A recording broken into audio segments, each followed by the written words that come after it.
नमस्कार दोस्तों, मैं प्रणव आप सभी का स्वागत करता हूं अपने वीकली एनालिसिस वाली वीडियो के अंदर में।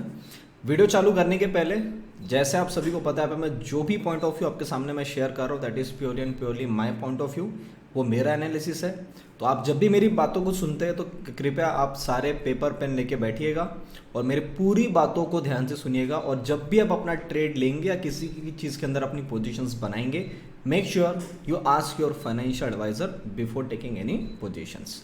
तो दोस्तों, लास्ट वीक जब मैं आप सभी के सामने आया था उस टाइम हमने कुछ 2-3 बातों का डिस्कशन किया था। अब उसके साथ में मैंने आपको एक चीज़ ये बताया था कि अभी जिस जगह पे निफ्टी खड़ा है we can give a spare time of 1 day, that was a Monday. And Monday के बाद में इसने किसी भी हालत में इंडिकेशन दे देना चाहिए कि मैं ऊपर की तरफ में जा रहा हूँ। तो हमने लास्ट वीक देखा कि मंडे के दिन हमको अच्छा खासा कंफर्मेशन मिल गया कि हम एक बार जा रहे हैं। उसके बाद एक बार थोड़ा ऊपर भी गया पर वही रेंज के ऊपर में जाके फंस गया और एक बार वहाँ से फिर नीचे की तरफ में आया। मैंने आपको लास्ट वीक जब आया था तब आपको मैंने एक चीज़ क्लियर कट बताई थी, अगर हम एक स्पेसिफिक लेवल के नीचे आते हैं जैसे निफ्टी के अंदर में है 15,600 के नीचे, तो हम एक बार ऐसा हो सकता है कि हम शायद पूरा जुलाई का महीना जो है वो एक करेक्शन के अंदर में निकालें। और शायद ये भी हो सकता है कि अगस्त के महीने तक भी हम एक बार अपनी करेक्शन को एक्सटेंड करें टिल द एंड ऑफ अगस्त, हमको वहाँ पे करेक्शन देखने को और मिल सकती है। तो एक बार देख लेते हैं कि इस हफ्ते में क्या कुछ चेंजेस आया है, या चेंजेस आया भी है या नहीं आया हुआ है, एंड उसके हिसाब से अब आने वाले हफ्ते के लिए हमको कैसा अपनी पोजीशंस को लाइन अप करते हुए चलना है। तो दोस्तों, अब मैं आ जाता हूँ चार्ट के ऊपर में। यह आ गया आप सभी के सामने निफ्टी का चार्ट, और निफ्टी के अंदर में क्या कुछ हुआ एक बार देख लेते हैं। ये मैंने ग्रीन कलर का एक बॉक्स बनाया था। इस जोन के अंदर में एक्चुअली फ्रॉम 15,900 से लेके 15,650 तक हम ये 3 ऑफ जून को एंट्री करे थे। पूरा जून का महीना निकल गया और जुलाई की 10 तारीख आ चुकी है। कुछ नहीं करते, हम जाते ऊपर में नीचे आते, फिर ऊपर जाते, फिर नीचे आते, फिर ऊपर जाते, फिर नीचे आते। अब लास्ट वीक जब आया था तब हम फिर ऊपर गए थे, अब फिर एक बार नीचे आ चुके और यहाँ पे फिर से एक बार बन चुका है डोजी। अब डोजी का फॉर्मेशन यहाँ पे बनना that is a good indication for us. Again ये जो मैंने इतनी बड़ी कैंडल बनाई है मैं इसी जगह से कंटिन्यू बनाते हुए आ रहा हूँ। फिर ये साइड जाके नीचे आ गया, फिर मैंने आपको बोला था यहाँ से मुझे फिर ऊपर ही लग रहा है, फिर हमने देखा ऊपर के पर फिर इसी जोन पे फंस गए, फिर अब नीचे आ चुके। तो अब आपका ये सवाल हो सकता है कि क्या सर आपका पॉइंट ऑफ व्यू चेंज हो गया? जी नहीं, मेरा पॉइंट ऑफ व्यू चेंज नहीं हुआ है। जब तक चार्ट के अंदर में कोई ऐसा सिग्नल आता ही नहीं है तब तक मैं क्यों अपना पॉइंट ऑफ व्यू चेंज करूंगा? मैं थोड़ी ना चार्ट से बड़ा हो गया, चार्ट बड़ा है। तो चार्ट में कोई ऐसा प्राइस एक्शन मिली आपको या कोई ऐसा मूवमेंट देखने को मिला जिसके कारण आपको लगे कि भैया चार्ट ही गड़बड़ हो गया है? बिल्कुल भी नहीं। तो अब जिस जगह पे निफ्टी खड़ा है मैंने आपको लास्ट वीक ये क्लियरली बताया था कि हमको यहाँ से निकल जाना चाहिए। हमने जाने की कोशिश की पर थर्सडे हम अच्छी गिरावट देखने को मिली और फ्राइडे को हम फिर वापस नीचे आ गए। अच्छी यानी वही 200 पॉइंट के आसपास की गिरावट नीचे की तरफ में, और हम वैसे ही घूम फिर के 250 पॉइंट के अंदर में वैसे ही काम करते हुए चल रहे हैं। अब इस हफ्ते क्या करना है? इस हफ्ते निफ्टी ने जो यहाँ पे फॉर्मेशन किया है मंडे के दिन या ट्यूसडे के दिन, अगर आप 15,600 तक आते हो, इसको टेस्ट करते हो और आप वहां से बाउंस लेते हो और यहाँ से फिर ऊपर में आते हो, हमको कोई पॉइंट ऑफ व्यू में चेंज नहीं करना है। हमारा पॉइंट ऑफ व्यू पूरा सेम है कि we are still intact towards upward side. अब मैं आपको थोड़ा और डिटेल में बताऊं तो सर ये कैंडल कैंसिल आउट नहीं होनी चाहिए। ये जो डोजी बनी है ये डोजी के लो के नीचे भी नहीं जाना चाहिए, पर क्या इंट्राडे के दौरान और ऊपर से मंडे है तो अगर ऐसा होता है कि ग्लोबल क्यूज के कारण हम थोड़ा सा नीचे आ गए तो 15,600 ये जोन ऐसी है जहाँ तक इसके पास में बिल्कुल फ्रीडम है कि वो आ सकता है। अगर मैं आपको और प्रिसाइज बताऊं तो 15,600 के नीचे जाके इंट्राडे के दौरान ये वापस वहीं पे घूम के 600 के ऊपर में क्लोज करना चाहिए। अगर ऐसा सेटअप हमको होता हुआ नहीं दिखता है तो दोस्तों मैं आपको क्लियर कट बता दूं, फिर निफ्टी के अंदर में गिरावट थोड़ी सी बढ़ेगी, वो भी ज़्यादा नहीं बढ़ेगी। वो कहाँ तक आएगी फिर गिरावट? फिर वो गिरावट आएगी एक बार 15,460 तक रेड कलर की लाइन, और उसके बाद में फिर ये संभावना है कि हम 15,350 तक एक बार आ जाए। इसलिए मैंने ये अपना जो लाइन है यहाँ पे बना के रखा हुआ है। और फिर क्या करेगा ये, जैसा इसने यहाँ पे अपना साइडवेज का काम किया है ना, ये वैसा ही यहाँ पे साइडवेज का काम करेगा, मतलब इस जोन के अंदर में साइडवेज का काम करेगा। अब इसके अंदर में अभी सर दो कंडीशन आती है, वो मैं आपसे अभी मैं शेयर करना तो नहीं चाहता हूँ, पर अगर गलती से हो गया तो आपको सरप्राइज नहीं होना चाहिए। आप मेरी एक डिजिटल फैमिली है और आप मुझे इतने टाइम से फॉलो कर रहे हैं, तो मेरा पूरा फर्ज बनता है कि आपको मैं दोनों तरफ की आगे वाली कहानी भी और अभी वाली कहानी भी बता के जाऊँ। अगर सर इसको इस जोन से इस जोन के अंदर में काम करना है, जो मैंने आपको चीज़ बोली कि जुलाई का पूरा महीना और अगस्त का पूरा महीना फिर ये काटेगा, उसका आपको कंफर्मेशन आ जाएगा जब ये 600 का लेवल कट के धीरे धीरे हम नीचे आ रहे हैं। मतलब जैसे आप ये घसीटता हुआ काम कर रहे हैं ना, वैसा ये घसीटता हुआ काम ये 450 460 तक करेगा। फिर यहाँ से आपको देखने को मिलेगा कि एक बार हम ऊपर जा रहे हैं फिर नीचे आ रहे हैं। ये पूरा जुलाई का महीना यहाँ पे निकल सकता है और उसके बाद में ये फिर पलट के नीचे आ जाए और ये अपनी लाइन के आसपास में काम करे 15,370 के आसपास में, 350 के आसपास में, ये आने वाले अगस्त के महीने में। मैं आपको बहुत आगे का और एडवांस तरीके का मैं एनालिसिस दे रहा हूं। ये पहली जो चीज मैंने आपको बताई कि यहां पे आके काम करे, यहां पे साइडवेज काम करेगा फिर नीचे की तरफ में आएगा, ये हो गया sir price time wise correction. Price wise correction में क्या करेगा, अगर 3 जून से आप करेक्शन में घुसे हो, आप 3 जून से कुछ पैसा बना के नहीं दे रहे हो, आपके अंदर में कोई बड़ी मूवमेंट नहीं है। स्टॉक्स के अंदर में तो मूवमेंट है पर इंडेक्स के अंदर में मूवमेंट नहीं है। और मार्केट को ऐसा है कि भैया आप उम्मीद कर रहे हो कि मैं 1-1.5 महीना और एक्सटेंड करूं, पर मैं तो पहले से करेक्शन में चल रहा हूं, तो ये क्या करेगा। अगर ये इसको टाइम वाइज करेक्शन नहीं करना है और इसको अगर प्राइस वाइज करेक्शन करना है, एक सेंटेंस मेरा दिमाग में डाल लो। ये कैंडल आपको याद है, इसका हाई बना था 760 और लो बना था 450, 350 पॉइंट की गिरावट। ऐसी ही एक बड़ी कैंडल पर यहाँ पे इसने हैमर बनाया, नॉट नेसेसरी कि वो हैमर बनाया, पूरी एक रेड कलर की बियरिश कैंडल 18 जून वाली कैंडल आपको इसको कटने के बाद में पूरी देखने को मिल सकती है इस जोन के अंदर में। मतलब 600 कटने के बाद सिंगल कैंडल में हम 460 तक आ गए, या हम वहां से 360 तक आ गए या 350 तक आ गए, रहेगा तो कुल वो सिर्फ 300 पॉइंट की गिरावट। पर वो अगर वन शॉट इसने खींचा है तो मैं सरप्राइज नहीं रहूंगा, उल्टा ये मुझे ये इंडिकेशन दे देगा कि भैया मैंने मेरी जितनी भी प्राइस वाइज मूवमेंट करनी थी मैंने वो वन शॉट कर ली, अब मैं रेडी ऊपर जाने के लिए। ये सारी कंडीशन कब है, जब हम 600 के नीचे आ जाए। अब जब तक 600 के नीचे नहीं आते हमको कोई टेंशन लेना है क्या, नहीं लेना है। आई थिंक अभी आपके दिमाग से टेंशन हट चुका है और अभी मैंने आपको सारी चीजें बता ली है। अब एक चीज मैं आपको थोड़ा सा डिटेल में एक हिंट और दे देता हूं।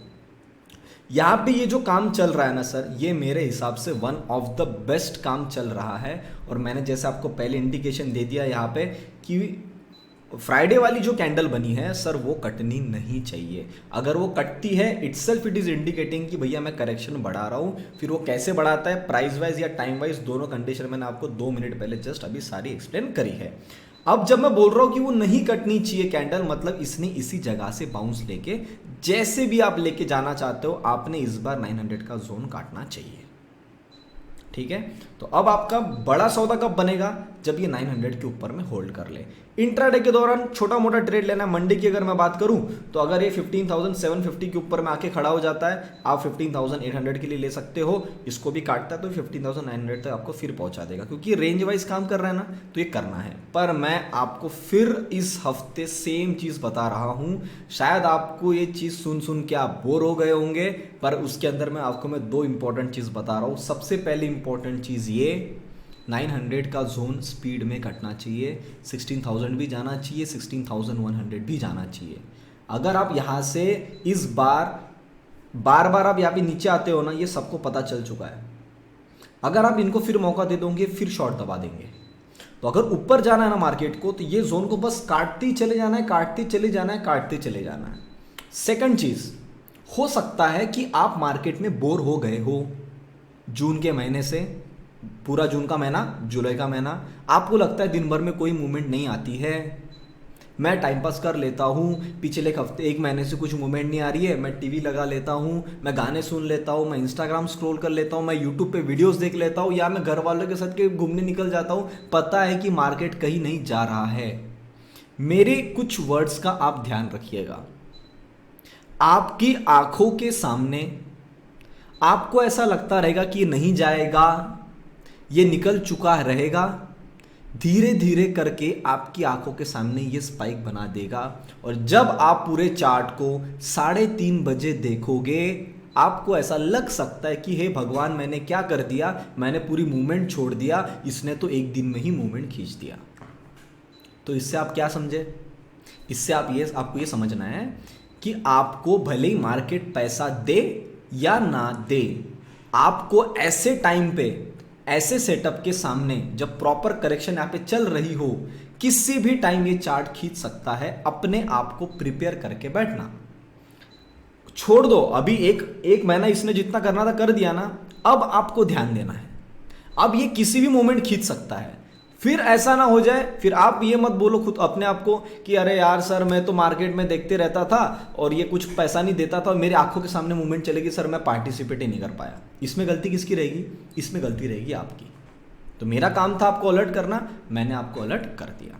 ठीक है, अब मैं एक बार आ जाता हूं अपने सारे सेक्टर एनालिसिस के ऊपर। में एक बार सारे सेक्टर्स देख लेते जल्दी से। मैं आ जाता हूं 1 डे के चार्ट में। ऑटो सेक्टर के अंदर में थोड़ी गिरावट देखने को मिली और इसी जोन के आसपास मैंने बात बनाया था। ये मैंने रेड लाइन अपने के लिए बना के रखी थी पहले ही। इसी रेड लाइन को हम आए नीचे, एक बार टेस्ट किए और प्रॉपर यही से एक बार गिर चुके। मतलब क्या हुआ है, एक बार के लिए यहाँ पे थोड़ी सी करेक्शन बढ़ रही है 10,060 के तक। मतलब ये यहाँ तक अगर आके काम करता है, वैसे इसने यहाँ तक तो आना नहीं चाहिए। अगर मैं आपको सही बताऊँ तो ये सेक्टर ने यहाँ तक नहीं आना चाहिए। अभी जिस जगह पे काम कर रहा है उसके हिसाब से 10,300 मैक्स, इसी जगह के आसपास संभल के ऊपर की तरफ में अगर निकलना है तो निकल जाए। वरना अगर ये यहाँ से नीचे अब आता है तो सर ये आएगा कम से कम यहाँ पे इस जोन के आसपास अराउंड 9,500 यस, ये 9,500 के आसपास। ये जो हाई दिख रहा है आपको 8 दिसंबर का हाई बना है 9,456। यहाँ पे मैं लाइन बना दूँ क्या? ये लो, यहाँ मैंने लाइन बना दिया, ग्रीन कलर की लाइन। बस ये कटता है, इस जोन के आसपास सपोर्ट लेता है तो भी चलेगा, पर मैं तो चाहता हूं कि अब यहां तक भी ना आए। वो आना है तो 300 तक मैक्स है और वहीं से बाउंस लेके निकल जाए। अगर नहीं तो आप सीधा नीचे आ रहे हो 9500 तक। एक बार ये इस जो मैंने लाइन बनाई, इस लाइन को टेस्ट करने के लिए फिर ऑटो सेक्टर आएगा तो एक करेक्शन के अंदर में घुस जाएगा। एनर्जी सेक्टर बहुत अच्छे तरीके से इसने मूवमेंट निकाला था, अभी इसके अंदर में थोड़ी सी करेक्शन बढ़ी है। तो सर कहीं ना कहीं अब इन सेक्टर्स के अंदर में भी मुझे ऐसा नज़र आना चालू हुआ है कि हम शायद जुलाई का महीना, अगस्त का महीना करेक्शन की तरफ में जा सकते हैं। ठीक है, ये चार्ट्स ने भी, इसने भी बोल दिया, सेक्टर वाइज ऑटो वाइज भी बोल दिया है। तो अभी सिर्फ निफ्टी इंडेक्स बताना बाकी है। आईटी सेक्टर तो अच्छा खासा जोन से निकला था, अब इसकी एक बार टेस्टिंग बाकी है। वो टेस्टिंग आएगी सर अराउंड 27540। ये जैसा इसने जो लो बनाया है 350 का कटने के बाद में, फिर ये समझ जाओ एक बार यहाँ तक आने के लिए पूरा रेडी हो चुका है। एफएमसीजी अच्छे जोन से निकला, ये धीरे धीरे चल रहा है, यहाँ पे साइडवेज करेक्शन कर रहा है। सब में करेक्शन आएगी तो सर इसके अंदर में भी करेक्शन बन सकती, वरना अगर एफएमसीजी को ऊपर जाना है, इसी जगह से इसको ऊपर निकल जाना है, इसका काम हो चुका है almost. Next is the metal तो सर पहले करेक्शन चल रहा है, तो मैं आपको बता दूं इस बार जब हम निकलेंगे तो मेटल्स पहले निकलने वाले चार्ट के अंदर में। उसके बाद में आपको दिखेगा कि इंडेक्स हम वापस ऊपर की तरफ में आ रहा है। तो मेटल्स के अंदर में करेक्शन खत्म होने पे आ चुकी है, पर अब थोड़ा और टाइम है। अगर मैं बताऊं तो और इसके अंदर थोड़ा सा टाइम है। ये अभी एक मूवमेंट दिया है इसने, अब एक बार इसने और थोड़ा सा करेक्शन अपनी ये करेगा। फार्मा सेक्टर अच्छे तरीके से अपनी लाइन के ऊपर में आया था, यहाँ पे रेजिस्टेंस बना के काटा था, यहाँ पे प्रॉपर करेक्शन चल रहा है। थोड़ी सी करेक्शन और करना है तो इस लेवल को रिटेस्ट करने आ सकता है 13,870 तक। फिर इसके बाद में फार्मा सेक्टर भी रेडी हो जाएगा ऊपर जाने के लिए। पीएसयू बैंक इस लेवल के पास यहाँ से प्रॉपर नीचे आए थे, ऊपर गए थे। अब यहाँ पे सर इनको रेजिस्टेंस मिल रहा है। ज़्यादा से ज़्यादा इनको अगर काम करना है तो यहाँ तक काम करना है 2340 2340 तक। अगर ये सेक्टर आपको दिखता है पीएसयू बैंक के अंदर में अगर आ रहा है तो आप समझ के चलो कि हम बिल्कुल सही जा रहे हैं, कोई प्रॉब्लम नहीं है। और यहाँ से फिर एक बार ये बाउंस लेने की कोशिश कर सकता है, पर अगर इसके नीचे आ गया तो ये लाइन टेस्ट होगी, और मेरे हिसाब से ये लाइन टेस्ट नहीं होगी, इसकी भी हम थोड़ा सा नीचे आएंगे, पर पहली प्रायोरिटी ये रहेगी। तो ये 2200 तक आ जाएगा। ये सारे जब मूवमेंट होना चालू होगी तो आप समझ चुके हो मैं किस चीज़ की बात कर रहा हूँ। मैं बात कर रहा हूँ एक बड़ी करेक्शन की, जो पहले से चलती हुई आई है, जो आने वाले 1 से 1.5 महीना या 2 महीना और चल सकती है। या आपको अभी नहीं समझेगा, जब करेक्शन आना चालू हो जाएगी तो आपको समझ में आ जाएगा। पर मैं फिर बता रहा हूँ, पहले इंडेक्स की तरफ में ध्यान देना, बाद में बाकी सारी चीज़ों की तरफ में ध्यान देना। और मेरे हिसाब से स्टॉक्स आपको पहले बोलना चालू कर देंगे कि भैया मैं नीचे आ रहा हूँ या नहीं। तो ये जो सेक्टर एनालिसिस मैं आपको यहाँ पे बता रहा हूँ, इसको हल्के में मत लेना। इंफ्रा अच्छे तरीके से यहाँ पे काम कर रहा है। ये ब्लैक लाइन के नीचे आते बराबर सर ये भी एक बड़ी करेक्शन के अंदर में आ जाएगा। तो ये जब तक ये ब्लैक लाइन के ऊपर में है तब आप समझो कि ये अच्छा खासा काम कर रहा है, और यहाँ से ये बिल्कुल बाउंस ले सकता है। ठीक है, तो यहाँ मैंने आपके सारे सेक्टर्स खत्म कर दिए। अब मैं आता हूँ बैंक निफ्टी के ऊपर में। अब बैंक निफ्टी ने क्या कार्यक्रम किया एक बार उसको भी देख लेते हैं। निफ्टी की मैंने आपको क्लोजिंग बता दी थी। निफ्टी ने जो अपनी क्लोजिंग करा है वो बहुत अच्छी करा है। उसके नीचे इसने बिल्कुल भी किसी भी हालत में, मतलब चाहे कुछ भी हो जाए, निफ्टी ने ये जो डोजी बनाया इसके नीचे नहीं जाना चाहिए। अब मैं बैंक निफ्टी की बात करता हूँ। बैंक निफ्टी ने ये हमारी ट्रेंड लाइन को काट के रिटेस्ट करके ऊपर गई थी। अब सर मैं इसको हटा देता हूँ। इसका इस हफ्ते पूरा कार्यक्रम खत्म हो चुका है। जस्ट अ मिनट, ये मैंने यहाँ से इसको डिलीट कर दिया, यहाँ पे सेट हो गया। ठीक है, अब ये एक मूवमेंट बनी थी, यहाँ से हम नीचे आए थे। अब फिर ये एक मूवमेंट बनी थी, यहाँ पे हम नीचे आए थे। अब जो मेरे पास में प्रीमियम मेंबरशिप के लिए जुड़े हुए हैं, जो हम डेली एनालिसिस मेरा लेते हैं, उनमें हमने पहले डिस्कशन कर लिया था कि भैया हम लोगों ने जो लास्ट टाइम अभी यहाँ से एक वेव बनाई थी, इस मूवमेंट के अंदर में सर हमने यहाँ पे एक प्रॉपर 50% का करेक्शन कर लिया था। हमको यहाँ से ऊपर की तरफ में जाना चाहिए। ज़्यादा अगर होता है तो सर ये 61% तक आ सकती है नीचे में काम करने के लिए। पर सर यहाँ पे सरप्राइजिंगली बैंक निफ्टी ने क्या किया, सरप्राइजिंगली बैंक निफ्टी ने यहाँ पे क्या किया कि 61.8% के आसपास इसने काम किया है। और इसने जो क्लोजिंग करी है ना, वो करी है 35,071.95। और सर 61% का जो लेवल आता है वो आ रहा है 35,072.35। प्रॉपर क्लोजिंग करके गया है, 40 पैसे का प्रॉपर क्लोजिंग नीचे देके गया है। तो इसका मतलब क्या इंडिकेशन हो रहा है, इसके नीचे अब इसने नहीं जाना चाहिए।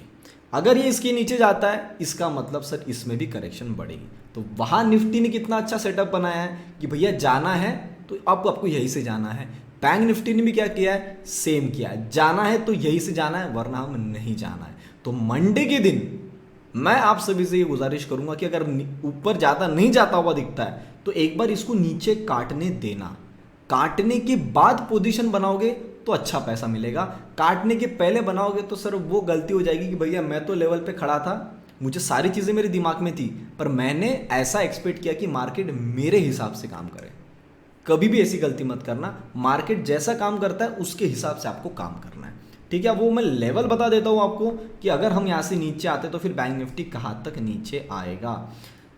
अगर ये इस मतलब जो अभी जोन बनाया 34,864 के नीचे अगर ये आ जाता है तो सर ये फिर एक बार तो आना है इसको 34,380।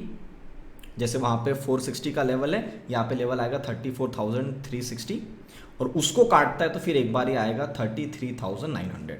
तो इस लेवल के पास आने के बाद मैं उसको एक बार फिर रिवाइज करना चाहूँगा कि भैया आप सही में जा रहे हो, या फिर आप इसी जोन के अंदर में जो आपने करेक्शन चालू करी है 3 जून से निफ्टी ने, और बैंक निफ्टी ने अपनी करेक्शन चालू करी है 28 मई से, तो ये प्रॉपर इसकी करेक्शन यहाँ पे खत्म हो जाएगी। फिर यहाँ से हम फिर ऊपर की तरफ में जाने के लिए रेडी हो सकते हैं। तो अभी जब तक वो होता नहीं है, मैं कोई बोलने वाला इंसान नहीं हूँ, पर मैं आपको वीकली एनालिसिस दे रहा हूँ। आप में से कई लोग ऐसे हो सकते हैं जो मेरे पास में डेली के लिए नहीं जुड़े, तो शायद ये वीडियोस आपके लिए हेल्पफुल हो जाए और आप इसके हिसाब से अपनी पोजीशंस आने वाले टाइम में बना सकते हो। अब वो जगह कौन सी है जिसके बाद में आपको एक बड़ी पोजीशन बनानी है, तो सर सिंपल सी चीज़, आप सभी समझदार है, ये लेवल कटनी चाहिए 35,800। अब जब ये लेवल 800 पॉइंट है, ये कट जाए तो आप इसके अंदर में अच्छा सौदा बना सकते हो। पर कुछ ऐसे हो सकते हैं रिस्की प्लेयर जिनको रिस्क लेना अच्छा लगता है, तो सर आप 35,550 को कटने के बाद में भी अपनी पोजीशंस बना सकते हो। मेरा पर्सनल सजेशन रहेगा रुक जाओ ना, 600 पॉइंट 500-600 पॉइंट रुक जाओ। कन्फर्मेशन के साथ में काम करेंगे तो बड़ा पैसा लगाने में मज़ा भी आएगी और जो रिटर्न बनेगा उसको देखने में भी मजा आएगी। ठीक है, तो यहाँ मैंने आपको सारी चीज़ें बता दी। आई होप जो भी मैंने आपको सारी चीज़ें बताई आपको समझ में आई है तो वीडियो को लाइक बटन ज़रूर दबाइए। उम्मीद करता हूँ आप अपने विचार मुझे कमेंट सेक्शन में बताएंगे। मुझे अच्छा लगता है जब आपने कमेंट्स लिखते हैं, आपने उतना टाइम देते हो, 10 से 15 सेकंड देते हो और अपनी फीलिंग्स लिखते हो। सर मुझे अच्छा लगता है पढ़ने के लिए। और वीडियो को लाइक बटन जरूर दबाइए, क्योंकि आपके लाइक्स मुझे मोटिवेट करेंगे और आपके लिए वीडियो बनाने के लिए। और अभी तक चैनल को सब्सक्राइब नहीं किया है तो जाते थे चैनल को जरूर सब्सक्राइब कर लीजिए। तब तक के लिए आप सभी लोग देखते रहिए डेडिकेटेड इन्वेस्टमेंट्स। हम मिलते हैं बहुत ही जल्द अगली वीडियो में। तब तक के लिए नमस्ते।